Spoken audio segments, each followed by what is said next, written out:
أنت المبين يا الله، أنت الوكيل يا الله، أنت القيوم يا الله، أنت المتين يا الله، أنت السبوح يا الله. لا إله إلا الله محمد رسول الله، لا إله إلا الله محمد رسول الله.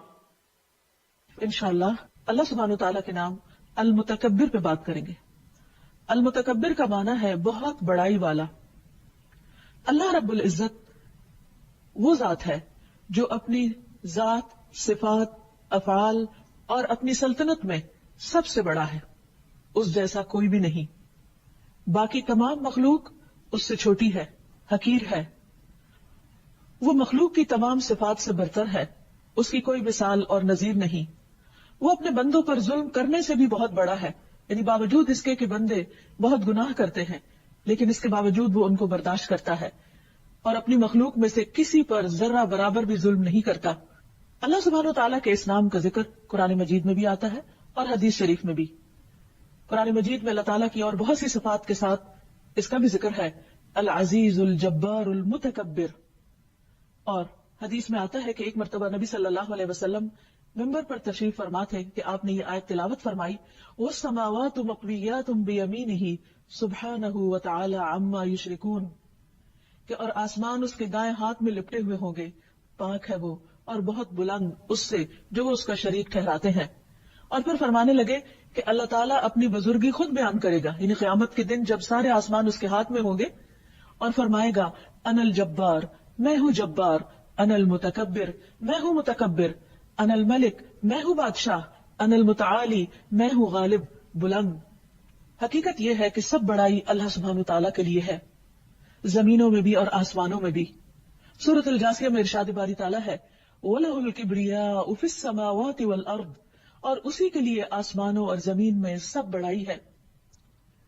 ایک حدیث کے مطابق جنت عدن میں جب بندے اپنے رب کو دیکھیں گے تو اس وقت سوائے عظمت کے پردے کی کوئی چیز اس کے چہرے پر نہ ہوگی، یعنی یہ بڑائی اس کے لیے ہمیشہ کے لیے ہے، اور اللہ سبحانہ وتعالیٰ کے علاوہ کسی اور کے لیے یہ بڑائی ہے ہی نہیں. اسی لیے اللہ سبحانہ وتعالیٰ نے جب ابلیس نے انکار کیا اللہ تعالیٰ کے حکم کا تو اس وقت اس کو صاف فرما دیا، قال فاہبط منہا فما یکون لک ان تتکبر فیہا فاخرج انک من الصاغرین. فرمایا یہاں سے اتر جا، کیونکہ تیرے لیے یہ نہ ہوگا کہ تو اس میں تکبر کرے، یعنی اللہ سبحانہ تعالیٰ کا حکم نہ مانے اور اپنی مرضی کرے، سو نکل جا، یقیناً تو ذلیل ہونے والوں میں سے ہے. رسول اللہ صلی اللہ علیہ وسلم اللہ سبحانہ تعالیٰ کی اس بڑائی کا اظہار اپنے رکوع اور سجدوں میں کیا کرتے تھے اور یہ دعا کثرت سے مانگتے تھے، سبحان ذی الجبروت والملکوت والکبریاء والعظمہ. تمام پاکی اللہ کے لیے ہے جو طاقت اور سلطنت والا ہے، جو کبریائی اور عظمت والا ہے. یعنی انتہائی بندگی کے مقام پر رکوع اور سجدے کی حالت میں رسول اللہ صلی اللہ علیہ وسلم اللہ تعالیٰ کی اس بڑائی کا اقرار کیا کرتے تھے. ہمیں بھی چاہیے کہ ہم بھی حقیقی معنوں میں اللہ سبحانہ تعالیٰ کی عظمت اور بڑائی کو محسوس کریں. پھر یہ ہے کہ اللہ سبحانہ تعالیٰ کی بڑائی کا معنی یہ بھی ہے کہ اللہ تعالیٰ اپنے کمتر ہونے کی نفی فرماتا ہے. اگر ہم اللہ سبحانہ تعالیٰ کی بڑائی کو محسوس کرنا چاہیں تو اس کی کائنات میں غور و فکر کریں. اس نے جو کچھ بنایا ہے، خواہ آسمانوں میں ہو یا زمین میں، اس کی نشانیاں ہر طرف بکھری ہوئی ہیں. ان میں سے کوئی چیز بھی ایسی نہیں کہ جس کا مقابلہ انسان کر سکے، کوئی انسانی دماغ کر سکے. خاص ساری دنیا کے لوگ مل کر بھی، اکٹھے ہو کر بھی اس کی تخلیق کی طرح کوئی چیز تخلیق کرنا چاہیں تو وہ ان کے بس میں نہیں. یہی سے انسان کا کمتر ہونا اور رب کا بڑا ہونا ثابت ہوتا ہے. اسی لیے اللہ سبحانہ تعالیٰ نے مخلوق کے لیے اس صفت کو پسند نہیں کیا، یعنی کبریائی، بڑائی اور عظمت کی صفت صرف اور صرف اللہ سبحانہ تعالیٰ کے لیے ہے. اور بندوں میں سے جو بھی بڑا بننا چاہتا ہے اللہ سبحانہ تعالیٰ اس سے سخت ناراض ہوتا ہے. اسی لیے ایک حدیث کے مطابق کوئی شخص ایسا جنت میں جا بھی نہ سکے گا جس کے دل میں ایک رائی کے دانے برابر بھی تکبر ہوگا، یعنی جو اپنے اندر کسی بھی طرح اپنے آپ کو بڑا سمجھے. بندہ ہونے کی حیثیت سے ہم پر لازم ہے کہ ہم اللہ سبحانہ تعالیٰ سے اس نام کے واسطے سے دعا کریں اور اس کی بڑائی کو تسلیم کریں اور اپنی ہر ضرورت اور اپنی ہر حاجت میں اللہ تعالیٰ کو پکارتے رہیں اس کی بڑائی کو تسلیم کرتے ہوئے، کیونکہ اس سے نہ مانگنا تکبر کی علامت ہے قرآن مجید میں اللہ تعالیٰ فرماتے ہیں وَقَالَ رَبُّكُمُ ادْعُونِي أَسْتَجِبْ لَكُمْ إِنَّ الَّذِينَ يَسْتَكْبِرُونَ عَنْ عِبَادَتِي سَيَدْخُلُونَ جَهَنَّمَ دَاخِرِينَ، اور تمہارے رب نے فرمایا کہ مجھے پکارو، مجھ سے مانگو، میں تمہاری دعا قبول کروں گا، بے شک وہ لوگ جو میری عبادت سے تکبر کرتے ہیں ان قریب ذلیل ہو کر جہنم میں داخل ہوں گے۔ اس لیے انسان کو ہمیشہ اللہ سبحانہ وتعالیٰ کے سامنے جھکتے رہنا چاہیے، اپنی عاجزی اور مسکنت کا اظہار کرتے رہنا چاہیے، اپنی حاجتیں اسی کے سامنے رکھنی چاہیے اور اپنی زبان سے بھی اس کی بڑائی کا اظہار کرنا چاہیے۔ حضرت سعد سے روایت ہے کہ ایک بدو نبی صلی اللہ علیہ وسلم کی خدمت میں حاضر ہوا، اس نے عرض کیا کہ مجھے ایسا کلام سکھائیں جسے میں پڑھتا رہوں۔ آپ نے فرمایا یوں کہو لا الہ الا اللہ وحدہ لا شریک لہ اللہ اکبر کبیرا والحمد للہ کثیرا وسبحان اللہ رب العالمین لا حول ولا قوة الا باللہ العزیز الحکیم۔ اس نے عرض کیا کہ یہ سارے کلمات تو میرے رب کے لیے ہیں، میرے لیے کیا ہے؟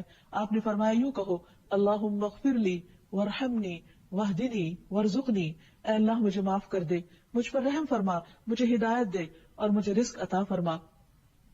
اور اگر دیکھا جائے تو ان کلمات میں جن کو آپ صلی اللہ علیہ وسلم نے اس مدعو کو سکھایا، اس میں اللہ سبحانہ تعالیٰ کی بڑائی کا ہی ذکر ہے۔ لا الہ الا اللہ وحدہ لا شریک لہ اللہ اکبر کبیرہ، یعنی صرف اللہ اکبر نہیں بلکہ اللہ اکبر کبیرہ، تاکید کے لیے کہ اللہ بڑا ہے، بہت ہی بڑا۔ اور اگر انسان ان کلمات کو ادا کرے تو اس کے لیے لازم ہے کہ اللہ سبحانہ تعالیٰ کی بڑائی کو محسوس بھی کرے۔ جب انسان اس بات پر ایمان لے آتا ہے کہ سب بڑائی اللہ ہی کے لیے ہے تو وہ تکبر سے بچنے کی کوشش کرتا ہے۔ رسول اللہ صلی اللہ علیہ وسلم نماز میں فاتحہ سے پہلے یہ دعا پڑھا کرتے تھے اعوذ باللہ من الشیطان من نفخہ ونفثہ وہمزہ، اے اللہ میں شیطان مردود کے ہمز، نفخ اور نفخ سے آپ کی پناہ میں آتا ہوں۔ نفخ سے مراد شعر ہے اور نفخ سے مراد تکبر ہے اور ہمز سے مراد موت ہے، یعنی انسان اپنی نمازوں میں اور اس کے علاوہ بھی شیطان کے تکبر ڈالنے سے اپنے آپ کو اللہ کی پناہ میں دے، کیونکہ شیطان نے خود تکبر کیا اور وہ چاہتا ہے کہ انسان کے اندر بھی یہ خرابی پیدا ہو تاکہ وہ اللہ سبحانہ تعالیٰ سے دور ہو جائے۔ انسان کو اس بات سے بھی بچنا چاہیے کہ اپنی نگاہوں میں خود بڑا بنے، یعنی اپنے آپ کو بڑا سمجھے۔ صحیح مسلم کی ایک روایت میں ہمیں یہ دعا سکھائی گئی ہے کہ ہم اللہ سبحانہ تعالیٰ کی پناہ چاہیں کہ ہم اپنے نفس میں اپنے آپ کو بڑا سمجھیں۔ فرمایا انی اعوذ باللہ ان اکون فی نفسی عظیما وعند اللہ صغیرا، میں اللہ کی پناہ مانگتا ہوں اس بات سے کہ میں اپنے آپ کو بڑا سمجھوں اور اللہ کے ہاں چھوٹا سمجھا جاؤں۔ یعنی یہ انسان کے لیے کس قدر دھوکے کی بات ہے، اپنے نفس کو فریب دینے کی بات ہے کہ انسان اپنے آپ کو بڑی چیز سمجھے اور اللہ کے ہاں اس کا کوئی بھی مقام نہ ہو، کوئی بھی مرتبہ نہ ہو، بلکہ اللہ سبحانہ تعالیٰ اس کے اس سوچ کی وجہ سے، اس احساس کی وجہ سے اس پر ناراض ہوتا ہو۔ چونکہ ساری بڑائی اللہ سبحانہ تعالیٰ کو زیبا ہے، اس لیے بندوں کو ہر قیمت پر، ہر صورت میں تکبر سے بچنا چاہیے۔ جب ایک بندہ اللہ سبحانہ تعالیٰ کے متکبر ہونے پر یقین رکھتا ہے تو پھر وہ تکبر سے بچنے کی کوشش کرتا ہے۔ تکبر دراصل ہے کیا جو بندوں کے حق میں ناپسندیدہ ہے؟ نبی صلی اللہ علیہ وسلم نے خود اس کی وضاحت فرما دی کہ الکبر بطر الحق وغمط الناس، تکبر تو حق کی طرف سے منہ موڑنا اور دوسرے لوگوں کو کمتر سمجھنا ہے، اور ذرا برابر بھی تکبر انسان کو جنت میں جانے سے روک دے گا۔ ایک مرتبہ عبداللہ بن عمر اور عبداللہ بن عمر مروا کے مقام پر آپس میں انہوں نے ملاقات کی، تو عبداللہ بن عمر کے جانے کے بعد عبداللہ بن عمر بیٹھ کر رونے لگے۔ کسی نے ان سے پوچھا کہ آپ کیوں رو رہے ہیں؟ انہوں نے کہا کہ ابھی مجھ سے عبداللہ بن عمر نے ایک حدیث بیان کی ہے جس میں انہوں نے خود نبی صلی اللہ علیہ وسلم کو یہ فرماتے ہوئے سنا کہ وہ شخص جنت میں داخل نہ ہوگا جس کے دل میں رائی کے ایک دانے برابر بھی تکبر ہوگا، اللہ اسے چہرے کے بل جہنم میں اوندھا کر کے ڈال دے گا۔ ایک اور روایت میں آتا ہے، حارثہ بن وہب کہتے ہیں کہ میں نے خود رسول اللہ صلی اللہ علیہ وسلم کو فرماتے ہوئے سنا، کیا میں تمہیں اہل جنت کے بارے میں نہ بتاؤں؟ ہر وہ آدمی جو کمزور ہو اور اسے دبایا جاتا ہو، لیکن اگر وہ اللہ کے نام کی قسم کھا لے تو اللہ تعالیٰ اس کی قسم پوری کر دے۔ اور کیا میں تمہیں اہل جہنم کے بارے میں نہ بتاؤں کہ کون ہوں گے جہنم کے لوگ؟ فرمایا ہر وہ بدخلق آدمی، بد اخلاق آدمی جو کینہ پرور ہو، متکبر ہو، یعنی اس کی عادتیں بھی بری ہو، لوگوں کے ساتھ معاملہ بھی برا ہو، اس کے دل میں لوگوں کے خلاف نفرت ہو، کینہ ہو، بغض ہو، اور اس کے ساتھ ساتھ اپنے آپ کو بڑی چیز سمجھتا ہو۔ یعنی یہاں پر جو لفظ استعمال ہوئے ہیں وہ عتل اس شخص کو کہتے ہیں جو بہت سخت طبیعت کا ہو کہ دوسرے لوگ اس سے بات نہ کر پائیں، اس کے ساتھ معاملہ کرتے ہوئے ڈرے. اور پھر جواز جو بہت کنجوس ہو اور لوگوں کے ساتھ بھلائی نہ کرتا ہو، اور جعزری تکبر کرنے والا اور اپنے آپ کو بڑی چیز سمجھنے والا. تو یہ صفات اور یہ بد اخلاقی جو ہے انسان کو جنت سے محروم کر سکتی ہے. نبی صلی اللہ علیہ وسلم نے فرمایا جس شخص کی روح اس کے جسم سے اس حال میں جدا ہو کہ وہ 3 چیزوں سے بری ہو تو وہ جنت میں داخل ہوگا. یعنی 3 چیزیں اس کے اوپر نہ ہو. نمبر 1 قرض، یعنی اس کو کسی کا کچھ دینا نہ ہو. نمبر 2 تکبر نہ ہو اس کے اندر. اور نمبر 3 اس نے مال غنیمت میں کبھی خیانت نہ کی ہو. متکبر ہونا کسی کے لیے بھی زیبا نہیں، لیکن خاص طور پر اگر کوئی شخص محتاج ہو، فقیر ہو، یعنی دنیاوی اعتبار سے اس کا کوئی سٹیٹس نہ ہو اور اس کے باوجود اپنے آپ کو بڑی چیز سمجھے تو اس کے لیے اور بھی زیادہ برا ہے. رسول اللہ صلی اللہ علیہ وسلم نے فرمایا 3 قسم کے آدمیوں سے اللہ تعالیٰ قیامت کے دن کلام نہ کرے گا اور نہ ان کو پاک کرے گا اور نہ ان کی طرف وہ دیکھے گا، بلکہ ان کے لیے دردناک عذاب ہوگا. نمبر 1 بوڑھا زانی، نمبر 2 جھوٹا حکمران، اور نمبر 3 تکبر کرنے والا فقیر. یعنی کچھ ہے نہیں لیکن اس کے باوجود اس کی اکڑ کہیں نہیں جاتی. اسی طرح ایک آدمی رسول اللہ صلی اللہ علیہ وسلم کے پاس بیٹھا ہوا بائیں ہاتھ سے کھا رہا تھا، تو آپ نے اس سے فرمایا کہ کل بھی یمینک، دائیں ہاتھ سے کھاؤ. تو اس نے کہا لستطاعت، مجھ میں استطاعت نہیں، میں ایسا نہیں کر سکتا. تو آپ نے فرمایا تم کبھی نہ کر سکو گے. یعنی اگر تم میری بات کو مان نہیں رہے اور اس کو قبول نہیں کر رہے تو پھر تم کر بھی نہیں سکو گے. راوی کہتے ہیں کہ اس شخص کو تکبر نے ایسا کرنے سے روکا تھا. اور تکبر نام ہی اس چیز کا ہے کہ انسان حق کا انکار کر دے اور دوسرے لوگوں کو حقیر سمجھے. تو ہمارا معاملہ اللہ سبحانہ و تعالیٰ کے احکامات کے ساتھ اور نبی صلی اللہ علیہ وسلم کی سنت کے ساتھ کیا ہونا چاہیے کہ جب کوئی بھی چیز ہمارے سامنے آئے تو ہم دل و جان سے اسے ایکسپٹ کرنے والے ہوں، اس کو ماننے والے ہوں اور اس کو خوشی سے لینے والے ہوں. کیونکہ بعض اوقات انسان انا کا شکار ہو جاتا ہے، بعض اوقات اسے عزت کا مسئلہ بنا لیتا ہے، بعض اوقات اپنی مرضی کے خلاف سمجھتا ہے یا اپنی خواہشات کے اگینسٹ اس کو سمجھتا ہے اور اس طرح وہ حق کو قبول نہیں کرتا. یعنی عام طور پر تکبر صرف فخر اور غرور کے معنی میں لیا جاتا ہے، جس کا انسان ظاہری طور پر اظہار کرتا ہے وہ تو ہے ہی، لیکن اگر انسان ظاہری طور پر اپنے آپ کو بہت ہمبل اور بہت عاجز بھی محسوس کروائے، لیکن جب اس کے سامنے حق بات کی جائے تو اس کو وہ قبول نہ کرے، اس معاملے میں سخت ہو جائے، تو یہ دراصل اس کے تکبر کی علامت ہے. تکبر کس طرح دور ہو؟ تکبر صرف اسی وقت دور ہو سکتا ہے جب انسان اپنی اصل پر غور کرے کہ وہ آیا کہاں سے ہے، اس کی تخلیق کس چیز سے ہوئی ہے، وہ کس چیز سے بنا ہے، اور پھر اس کے بعد اس کا انجام کیا ہے، مرنے کے بعد اس کے جسم کا حال کیا ہوگا، اور قیامت کے دن اس کا انجام کیا ہوگا. ایک حدیث میں آتا ہے نبی صلی اللہ علیہ وسلم نے فرمایا قیامت کے دن متکبروں کو چیونٹیوں کی طرح پیش کیا جائے گا. یعنی جو اپنے آپ کو بہت بڑی چیز سمجھتے ہیں وہ حشر کے میدان میں چیونٹیوں جیسے ہوں گے، گویا کہ ان کی شکلیں انسان جیسی نہیں ہوگی، یعنی چہرہ چیونٹی کی طرح نہیں ہوگا، انسان اپنی اصل شکل پر ہی ہوگا. ہر حقیر چیز ان سے بلند ہوگی، یہاں تک کہ وہ جہنم کے ایک ایسے قید خانے میں داخل ہو جائیں گے جس کا نام بولس ہے، اور ان لوگوں پر آگوں کی آگ چھا جائے گی، یعنی معمولی آگ نہیں، بہت بڑی آگ چھا جائے گی، اور وہ طینۃ الخبال کا پانی پیئیں گے. اور طینۃ الخبال ہے جہنم والوں کی پیپ، یعنی باقی جہنم والے جلنے سے ان کے جسم پر جو زخم ہو جائیں گے، ان زخموں میں جو پیپ ہوگی وہ پیپ بہ بہ کر جہاں اکٹھی ہوگی تو ان متکبرین کو جب پیاس لگے گی تو وہاں سے پینے کو کہا جائے گا. تو اگر کوئی شخص اس انجام کو یاد رکھے تو وہ کبھی بھی تکبر نہیں کر سکتا. اور پھر یہ بات بھی یاد رکھے کہ تکبر کرنے سے انسان کے نیک اعمال بھی ضائع ہو جاتے ہیں. رسول اللہ صلی اللہ علیہ وسلم نے فرمایا جہاد 2 قسم کا ہوتا ہے، جس نے اللہ کی رضا چاہی، امام کی اطاعت کی، عمدہ مال خرچ کیا، اپنے شریک کار لوگوں سے نرمی برتی، فساد سے بچتا رہا، تو بلا شبہ ایسے مجاہد کا سونا اور جاگنا سبھی اجر و ثواب کا کام ہے. یعنی جو لوگ اللہ کی راہ میں نکلے ان کے سامنے اللہ ہی کی رضا ہو، اور جس لیڈر کے ساتھ وہ نکلے اس کی بات بھی مانے، اور اللہ کے راستے میں جب مال خرچ کرے تو بہترین حصہ خرچ کرے، اور جو اس کے آس پاس اور لوگ اس کے ساتھی ہو، شریک کار ہو، ان کے ساتھ نرمی کا برتاؤ کرے اور فتنے فساد سے بچے. تو ایسا شخص جب اللہ کی راہ میں نکلتا اور جب تک واپس آتا ہے اس کا سونا، کھانا، پینا، چلنا پھرنا، ہر چیز اجر و ثواب کا باعث بنتی ہے. اس کے برعکس جو شخص فخر، دکھلاوے اور شہرت کی غرض سے نکلے، امام کی نافرمانی کرے، زمین میں فساد کرے، تو بلا شبہ ایسا آدمی برابری کے ساتھ بھی نہیں پلٹتا. یعنی گناہ سے بچ کے آنا اس کا مشکل ہے اور اس کے لیے اجر میں سے کچھ بھی نہیں. خواہ وہ اس راستے میں تھکے اور تکلیفیں اٹھائے اور بڑے بڑے کارنامے سر انجام دے، لیکن جب وہ پلٹے گا تو خالی ہاتھ ہوگا، کیونکہ اس نے وہ ریکوائرمنٹ پوری نہیں کی جو اللہ کے راستے میں نکلنے کی ہے. اس کے اندر وہ اخلاق نہیں، وہ طور طریقے نہیں، وہ مینرز نہیں کہ جو اللہ سبحانہ تعالیٰ کو پسند ہے اور جو بندوں کے لیے بھی خیر و بھلائی کا باعث ہے. تکبر اس لیے بھی برا ہے کہ انسان دوسرے کے لیے اذیت کا باعث بن جاتا ہے. ایسا شخص جو ہر وقت خود کو بڑی چیز سمجھے اور دوسروں کو حقیر سمجھے، اس کے آس پاس کے لوگ اپنا کانفیڈنس لوز کر جاتے ہیں، اس کے آس پاس کے لوگ اس سے انکمفرٹیبل ہو جاتے ہیں، اس کے آس پاس کے لوگوں کے لیے زندگی دوبھر ہو کر رہ جاتی ہے. اس لیے انسان کو انسانوں کے ساتھ اچھے اخلاق کے ساتھ، اچھے معاملات کے ساتھ رہنا بہت ضروری ہے. اور یہ اسی صورت میں ہو سکتا ہے جب انسان اپنے دل کی بڑائی کو ختم کرے اور ساری بڑائی صرف اور صرف اللہ سبحانہ وتعالیٰ ہی کے لیے مانے. یہ بھی یاد رہے کہ تکبر کفر کا ایک رکن ہے. ابن القیم کہتے ہیں کہ کفر کے 4 ارکان ہیں.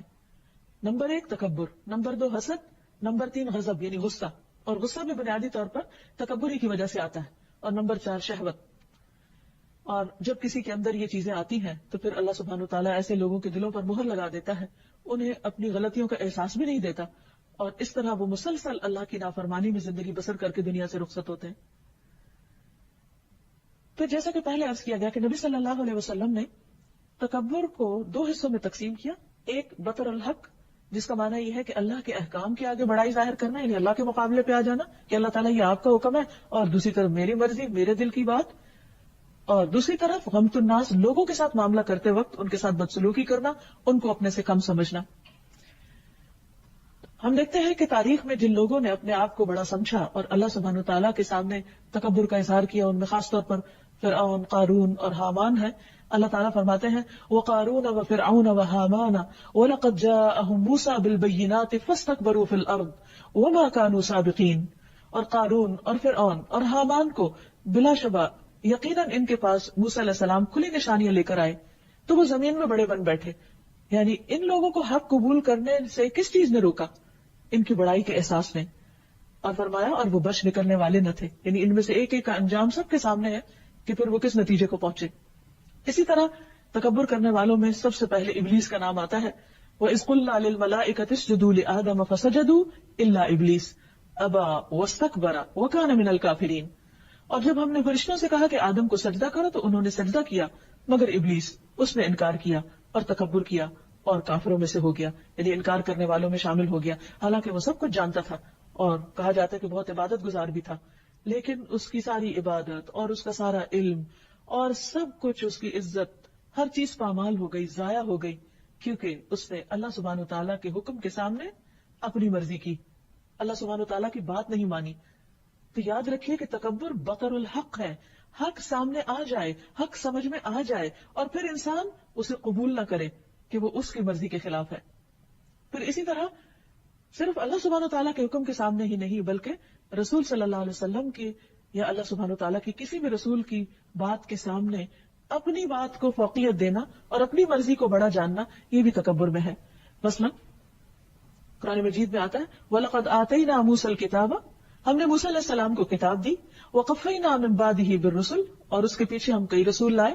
وَآتَيْنَا عِيسَى ابْنَ مَرْيَمَ الْبَيِّنَاتِ، ہم نے عیسیٰ ابن مریم کو کھلی کھلی نشانیاں دی. وَأَيَّدْنَاهُ بِرُوحِ الْقُدُسِ، اور روح القدس کے ساتھ ہم نے اس کی تائید کی. أَفَكُلَّمَا جَاءَكُمْ رَسُولٌ بِمَا لَا تَهْوَىٰ أَنفُسُكُمْ اسْتَكْبَرْتُمْ، کیا پھر ایسا نہیں ہوا کہ جب کبھی کوئی رسول تمہارے پاس وہ چیز لے کر آیا جسے تمہارے دل نہ چاہتے تھے، تمہاری مرضی نہیں تھی اسے ماننے کی، تو تم نے کیا کیا؟ استکبرتم، تم نے تکبر کیا. تو گویا تکبر کیا ہے؟ اپنی خواہش نفس کو اپنا الہ بنا لینا، اپنی مرضی کو اللہ سبحانہ تعالیٰ کی مرضی پر مقدم کرنا، آگے رکھنا، اوپر رکھنا، اور اللہ تعالیٰ کی بات نہ ماننا. فرمایا فَفَرِيقًا كَذَّبْتُمْ وَفَرِيقًا تَقْتُلُونَ، ایک گروہ کو تم نے جھٹلا دیا اور ایک کو تم نے قتل کر دیا.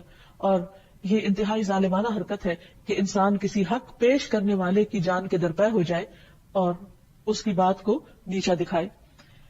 تکبر کا دوسرا حصہ غمت الناس، لوگوں کو حقیر سمجھنا، اور یہ بھی بہت بڑا جرم ہے کیونکہ اللہ سبحانہ تعالیٰ نے بندوں کو حق نہیں دیا کہ وہ دوسرے بندوں کے مقابلے میں اپنی بڑائی کا اظہار کرے، فخر اور غرور کا معاملہ کرے.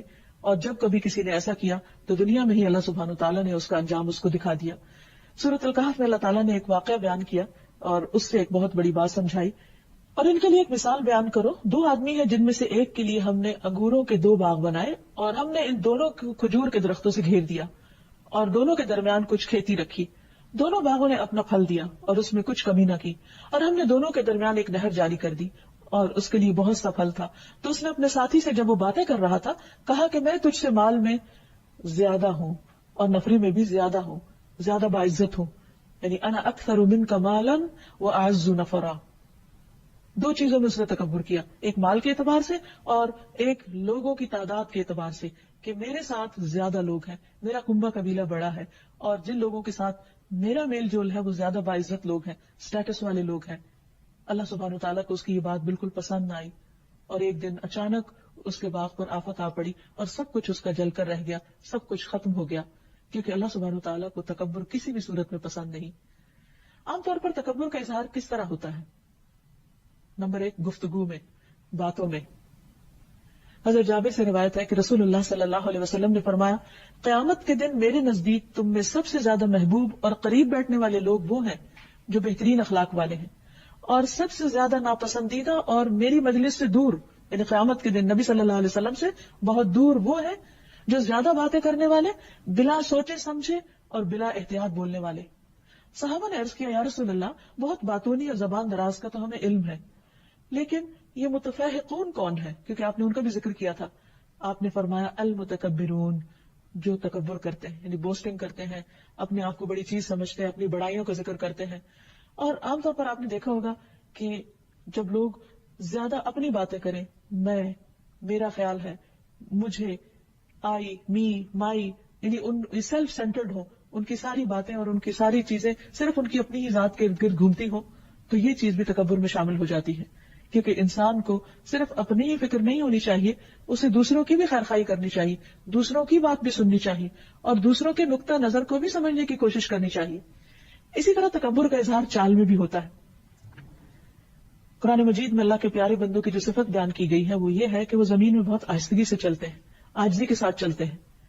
ابو ہریرہ سے روایت ہے کہ رسول اللہ صلی اللہ علیہ وسلم نے فرمایا, ایک شخص 2 چادریں پہن کر اکڑ کے چل رہا تھا, تو اللہ سبحانہ وتعالیٰ کو اس کی یہ چال پسند نہیں آئی, اور وہ اپنی جی میں اترا بھی رہا تھا کہ ہے کوئی جو مجھ سا ہو اور سامنے آئے میرے, یعنی میرے جیسا کوئی بھی نہیں, میں سب سے بلند ہوں, سب سے اچھا ہوں. تو اللہ تعالیٰ نے اسے زمین میں دھسا دیا اور وہ قیامت تک مسلسل دھستا چلا جائے گا. یعنی اللہ سبحانہ وتعالیٰ کو تکبر کسی صورت پسند نہیں. پھر اسی طرح لباس میں بعض اوقات کہ اپنے کپڑوں کو اس انداز میں پہننا یا زمین پہ لٹکانا جس سے تکبر کا اظہار ہوتا ہو, تو فرمایا کہ جس نے تکبر کی وجہ سے اپنا ازار یا قمیص یا پگڑی یا کوئی بھی چیز دراز کی یا لمبی کی یا لٹکائی, تو قیامت کے دن اللہ تعالیٰ اس کی طرف نظر بھی نہیں کرے گا. پھر اسی طرح کھانے پینے میں بعض اوقات تکبر کا اظہار ہوتا ہے جس میں اسراف اور دکھاوا اور نمود و نمائش شامل ہو جاتی. نبی صلی اللہ علیہ وسلم نے فرمایا, کھاؤ پیو پہنو اور صدقہ کرو, لیکن اسراف نہ کرو اور تکبر بھی نہ کرو. پھر اسی طرح لوگوں میں نمایاں ہونا پسند کرنا, یعنی صرف وہ کام کرنا کہ جس میں انسان کے لیے شہرت یا بڑائی کا عنصر ہو. رسول اللہ صلی اللہ علیہ وسلم نے فرمایا, جو یہ چاہتا ہے کہ لوگ اس کے سامنے کھڑے ہوں, یعنی اس کو بڑا مان لیں, تو اپنا ٹھکانہ جہنم میں تیار کر لے. اسی طرح بعض اوقات حسب نسب پہ تکبر کیا جاتا ہے, اپنے آپ کو خاندانی اعتبار سے بہت بڑا سمجھا جاتا ہے اور دوسرے خاندانوں کو حقیر سمجھا جاتا ہے. بعض نسلوں کو بعض پر فوقیت دے کر صرف کسی خاص نسل یا رنگ یا قومیت میں ہونے کو اپنی بڑائی کا ذریعہ سمجھ لیا جاتا ہے. تو یہ تمام چیزیں تکبر کی علامت ہے, ان سے بچنا چاہیے, کیونکہ تکبر نہایت خطرناک چیز ہے جس کی سزا آخرت کے علاوہ دنیا میں بھی انسان کو ملتی ہے. اب سوچنے کی بات یہ ہے کہ جب تکبر اللہ سبحانہ تعالیٰ کو اس قدر ناپسند ہے تو اس سے بچا کیسے جائے؟ تو پہلی بات یہ ہے کہ انسان اللہ سبحانہ تعالیٰ کے اس نام کو اچھی طرح سمجھ لے اور اس پر ایمان لے آئے, اس پر یقین رکھے کہ بڑائی صرف اللہ کے لیے ہے, عظمت صرف اللہ کے لیے ہے, اور اس کے علاوہ سب حقیر ہیں, سب کمزور ہیں. مالک صرف وہ ہے, باقی سب مملوک ہیں. وہ خالق ہے, باقی سب مخلوق ہیں. وہ رب ہے اور باقی سب اس کے بندے ہیں. ہر چیز کا مالک وہ ہے. ہمارے پاس جو کچھ ہے یہ تو چند دن کے لیے ہے. جو ہی انسان کے دل میں یہ خیال آئے کہ میں بڑا ہوں, تو فوراً اللہ سبحانہ تعالیٰ کی بڑائی بیان کرے. شیطان چونکہ خود متکبر ہے, وہ دل میں بار بار وسوسہ ڈالے گا.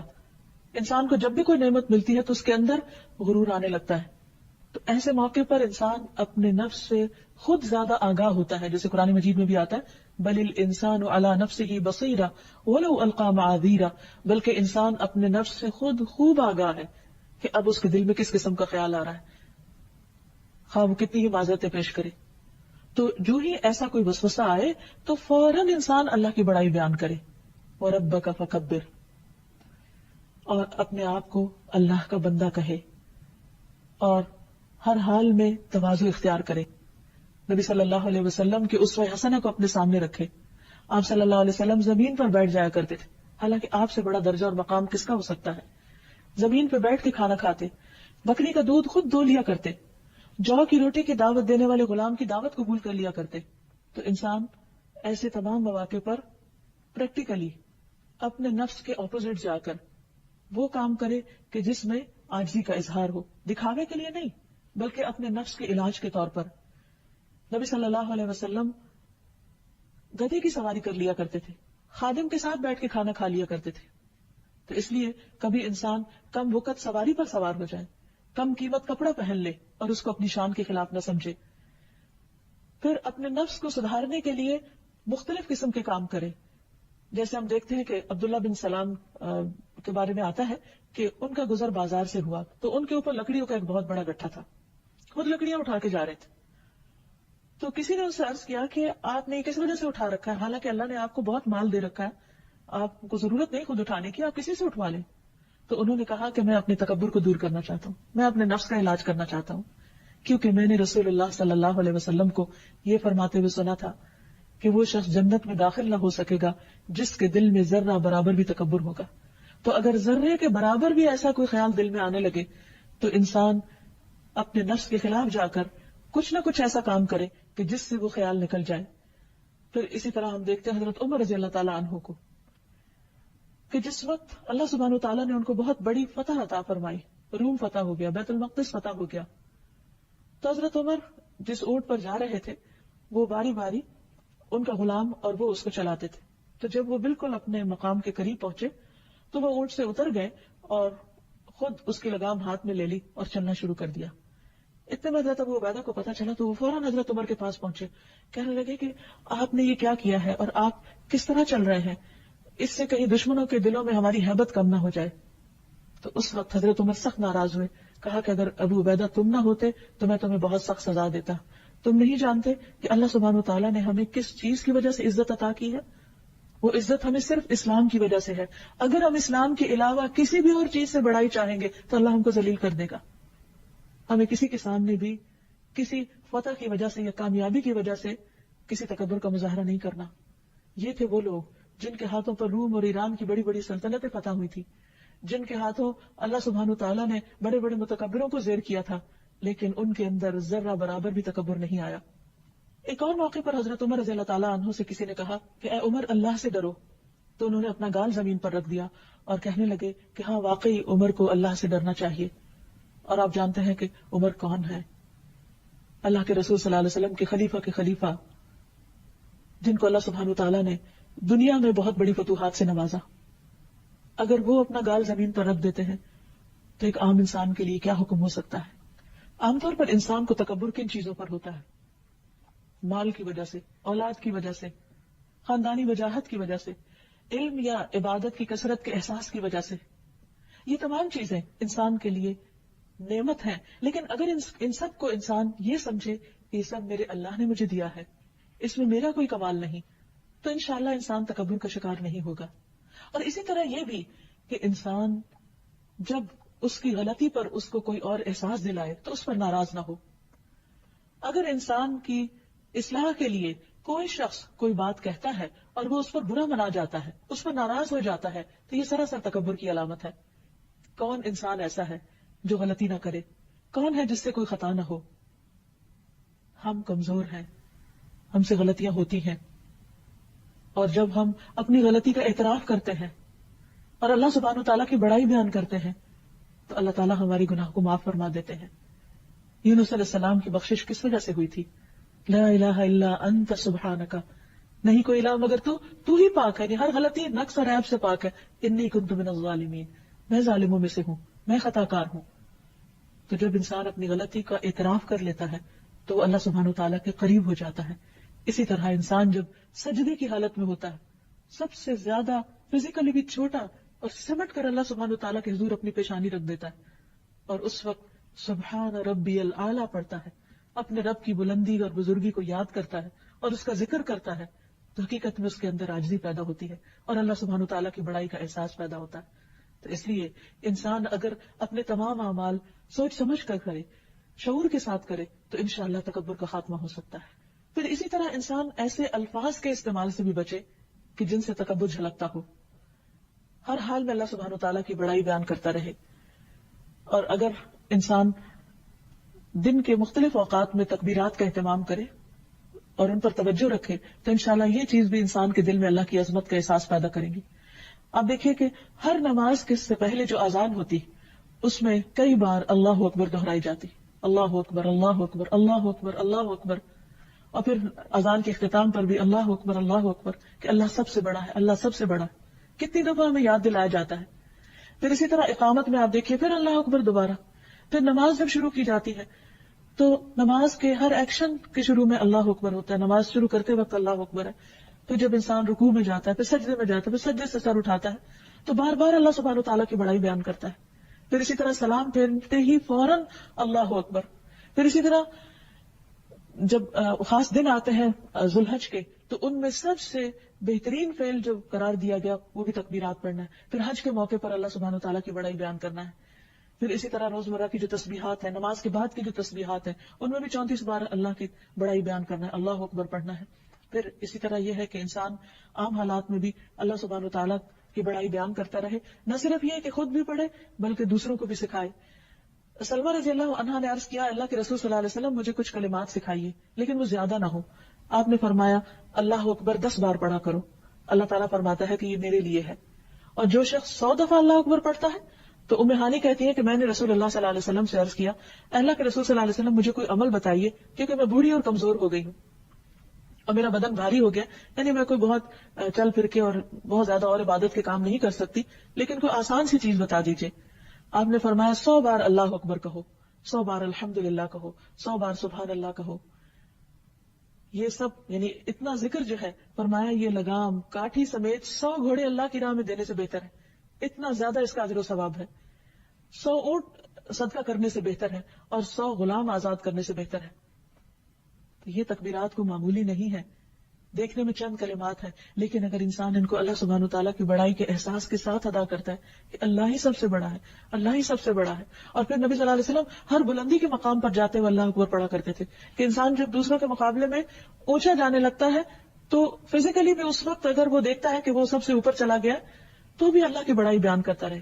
اسی لیے جیسے سیڑھیاں ہم چڑھتے ہیں تو ہر قدم اوپر جاتے ہوئے اللہ اکبر پڑھنا چاہیے تاکہ کسی بھی موقع پر ہمارے دل میں اپنی بڑائی کا احساس یا خیال نہ آئے اور اللہ سبحانہ تعالیٰ ہی کی بڑائی ہمیشہ ہمیشہ ہمارے دل پر بھی ہو اور زبان پر بھی ہو.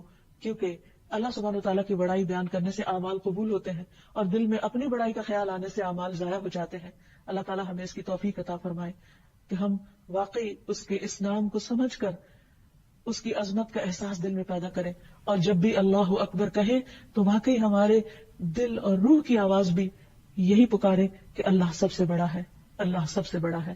وآخر دعوانا ان الحمد للہ رب العالمین. أنت القاهر يا الله، أنت الحسيب يا الله، أنت الشافي يا الله، أنت المبين يا الله، أنت الوكيل يا الله، أنت القيوم يا الله، أنت المتين يا الله.